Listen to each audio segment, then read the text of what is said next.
बांग्लादेश में आखिरकार चल क्या रहा है? अब पूरी तरीके से क्या सेना ने कंट्रोल में ले लिया है बांग्लादेश को, या बांग्लादेश में कुछ एक अलग ही लेवल का खेल शुरू हो गया है? जानेंगे बांग्लादेश के आर्मी चीफ ने ऐसा क्या ऐलान किया है, और इन सब के बीच में ये भी देखा जा रहा है कि होम अफेयर्स मिनिस्टर या एडवाइजर को कहा गया है कि आप रिजाइन करो। बहुत सारी चीजें बांग्लादेश के अंदर शुरू हो चुकी हैं। जियोपॉलिटिक्स में बहुत कुछ चल रहा है, हमेशा की तरह जानने को मिलेगा बहुत कुछ। आइए जानते हैं इन खबरों को विस्तार से। कल ही हमने देखा कि किस तरीके से बांग्लादेश के अंदर एक एयरबेस के ऊपर हमला हो जाता है। किसी के एयरबेस पर हमला होना एक बहुत बड़ी बात है। हालांकि ये अभी भी प्रश्न बना हुआ है कि किसने हमला किया, क्यों हमला किया। कुछ लोग ये मानते हैं बांग्लादेश में अराकान आर्मी के कुछ लोग थे, वो घुस गए थे। कुछ का मानना है कि रोहिंग्या के कुछ लोग थे, वो घुस गए थे। अब मामला क्या हुआ था, किसी एक व्यक्ति को पूछताछ के लिए एयरफोर्स स्टेशन में ले जाया गया था, जिसके बाद ये बवाल बढ़ा था, जो हमने आपको कल बताया। अब बांग्लादेश में गृह मामलों के सलाहकार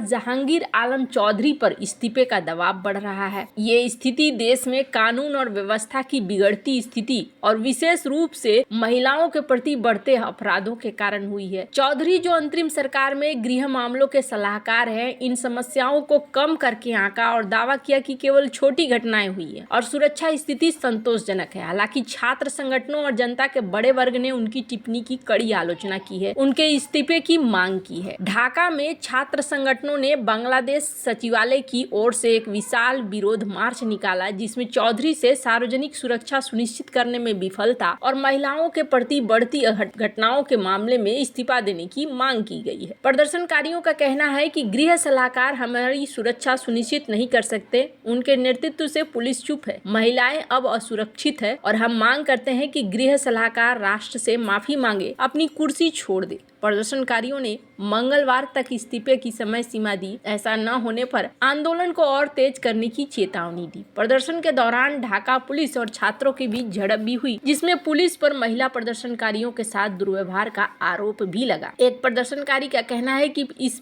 पुलिस बल में एक भी महिला अधिकारी नहीं थी। अब यहाँ धीरे धीरे चीजें बदलती हुई दिख रही हैं और बांग्लादेश के ऊपर सबसे बड़ा एक्शन अगर कहें तो देखने को मिल रहा है उनके खुद के आर्मी चीफ का। बांग्लादेश के आर्मी चीफ जनरल वकारुज्जमा ने कहा है कि देश की कानून व्यवस्था का ध्यान अब सेना रखेगी। उन्होंने कहा कि कानून व्यवस्था बनाए रखने के लिए सेना काम कर रही है और बांग्लादेश को एक चुनी हुई सरकार मिलने तक इस भूमिका में बनी रहेगी। जमा ने सोमवार को सावर कंटोनमेंट में एक फायरिंग प्रतियोगिता के कार्यक्रम में बोलते हुए ये बात कही। जमा का ये बयान ऐसे समय में आया है जब बांग्लादेश की मोहम्मद यूनुस के नेतृत्व वाली अंतरिम सरकार कई मुद्दों पर घिरी हुई है। इसमें कानून व्यवस्था भी एक मुद्दा है। भारत की ओर से बांग्लादेश की स्थिति को लेकर कई बार चिंता जाहिर की जा चुकी है। इसमें बांग्लादेश की कानून व्यवस्था के साथ द्विपक्षीय रिश्ते भी हैं। भारतीय विदेश मंत्री एस जयशंकर ने शनिवार को ही बांग्लादेश को चेताते हुए कहा कि अगर ढाका की चाहत दिल्ली के साथ अच्छा रिश्ता रखने की है तो वो इस पर अमल करे। भारत को बार बार हर बात के लिए दोष देने से चीजें ठीक नहीं होंगी। भारत ने बांग्लादेश में अल्पसंख्यकों के साथ बर्ताव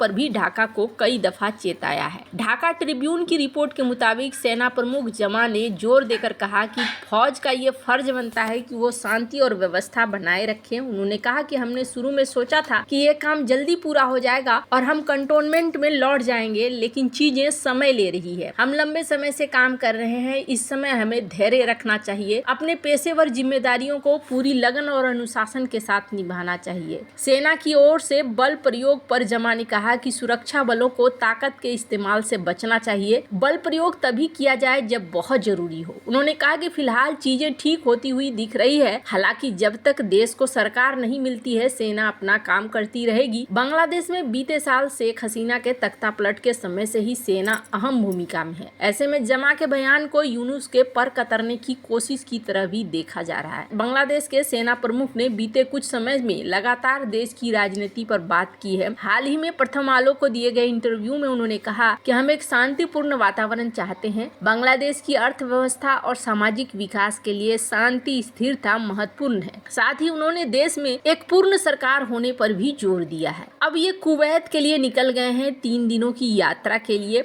देखने वाली बात होगी कि आगे यहाँ पर क्या होता है। हालांकि यूनुस सरकार को ये भी देखने को मिल रहा है कि यूनुस सरकार यहाँ पर स्टारलिंक को लाना चाहती है। स्टारलिंक को लाना ये बहुत बड़ी चीज है। क्यों बड़ी चीज है? तो इसको ऐसे समझिए कि आपको कानून व्यवस्था को बनाए रखने की जरूरत होगी। या स्टारलिंक का डेटा कौन इस्तेमाल कर रहा है, स्टारलिंक को कौन इस्तेमाल कर रहा है, ये सारी चीजें बहुत ज्यादा महत्वपूर्ण हो जा रही हैं। भारत इसी वजह से अभी तक स्टारलिंक को भारत ने हामी नहीं भरी है। लेकिन बांग्लादेश के जो चीफ एडवाइजर हैं ये चाहते हैं कि जल्दी से जल्दी इनके देश के अंदर इसका इस्तेमाल होना शुरू हो जाए। तो यहाँ देखने से ही समझ में आ रहा है कि यहाँ एक अलग रूप में यूनुस खेलना चाहते हैं। अब इन सब के बीच में एक और चीज देखने को मिला। राष्ट्रीय सुरक्षा सलाहकार अजीत डोभाल ये 24 फरवरी 2025 को नई दिल्ली में विवेकानंद इंटरनेशनल फाउंडेशन द्वारा आयोजित एक प्रदर्शनी और पैनल चर्चा में इन्होंने हिस्सा लिया। इस कार्यक्रम का शीर्षक था बांग्लादेश में अल्पसंख्यकों का कभी न खत्म होने वाला उत्पीड़न। ये आयोजन बांग्लादेश में धार्मिक और जातीय अल्पसंख्यकों विशेष रूप से हिंदुओं, बौद्धों, ईसाइयों और अहमदिया मुसलमानों के खिलाफ होने वाली व्यवस्थित भेदभाव और हिंसा पर केंद्रित था। VIF के अनुसार डोभाल की उपस्थिति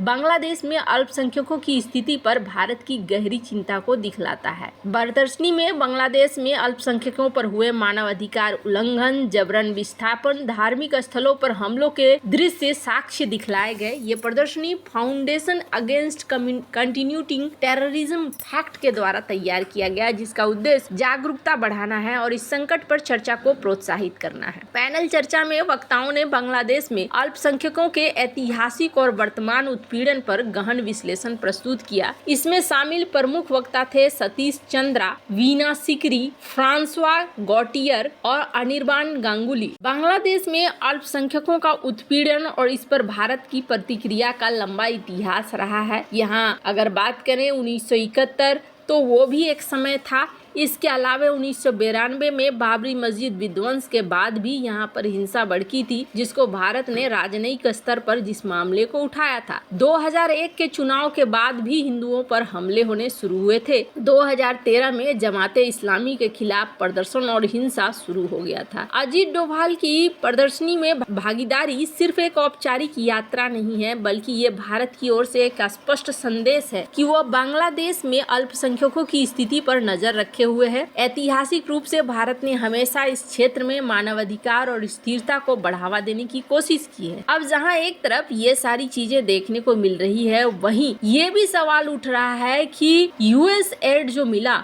$29 मिलियन, ये $29 मिलियन गवर्नमेंट को बाईपास करके मिला है। अब ऐसे में आप समझ सकते हैं कि बांग्लादेश को लेकर आखिरकार इस US एड से क्या किया जा रहा था। US एड के ऊपर कई तरह के सवाल उठ रहे हैं और इसके बाद देखने को मिल रहा है कि इनके ऑफिशियल्स ही कह रहे हैं कि US ने जो चैनल इस्तेमाल किया था, ये चैनल गवर्नमेंट का चैनल नहीं था। अब बांग्लादेश के अंदर बहुत सारी चीजें एक साथ चलती हुई नजर आ रही है। वैसे आपको क्या लगता है, इन सब मामले में आपकी क्या राय है, कमेंट कर जरूर बताएं। जल्द मिलते हैं अगले वीडियो में नई खबर के साथ।